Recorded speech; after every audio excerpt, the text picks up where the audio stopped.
हेडलाईनचे प्रस्तुत करता घरकुल मसाले. दे रोजच्या जेवणाला मायेची चव घरकुल मसाले.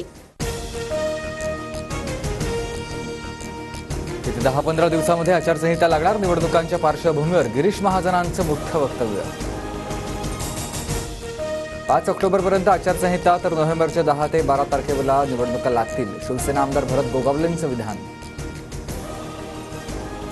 आचारसंहिता लागणार असल्यानं महाविकास आघाडी महायुतीच्या बैठकांचा सिलसिला, जागावाटपावरील चर्चांना वेग. महाविकास आघाडीमध्ये आजपासून सलग 3 दिवस जागावाटपावर चर्चा होणार. काँग्रेस पक्षाचे नेते व्यस्त, मात्र काहीही झालं तरी चर्चा होणारच. संजय राऊतांची प्रतिक्रिया.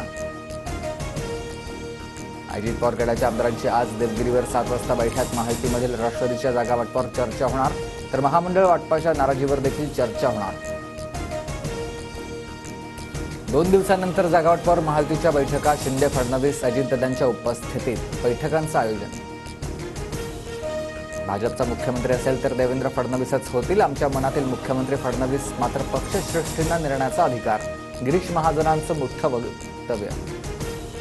मीच कॅप्टन असं म्हणणाऱ्या शिंदेंना आता भाजपनं आता डिसमिस केलेलं आहे. संजय राऊतांची टीका.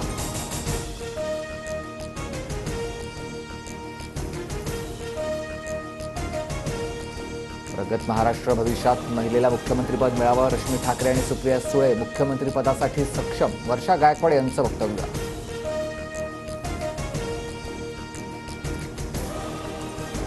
लोकांना कामाची किंमत नाही याचा अनुभव लोकसभेवेळी आलाय. न सांगता काम केल्यास लोकांना किंमत राहत नाही. अजित पवारांकडून बारामतीकरांसमोर खंत व्यक्त.